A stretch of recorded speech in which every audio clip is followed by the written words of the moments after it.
We went to visit the Bay Aquarium in Santa Monica. It's located on the Santa Monica Pier. From the bridge, we could see it off to the side. The aquarium is small but full of exhibits. There are multiple touch tanks where we could feel different sea animals. Yeah. Wow, those are sharks. Oh, there's a shell. It's nice and soft. There are also several different aquarium tanks throughout. Wow! This is shark, Daddy. That's so cool.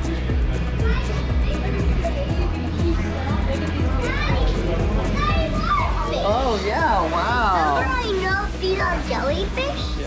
There's a room with an educational video playing and coloring activities for kids.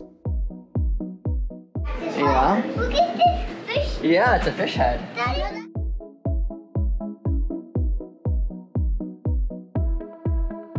the Bay Aquarium is a great place to learn about local marine life.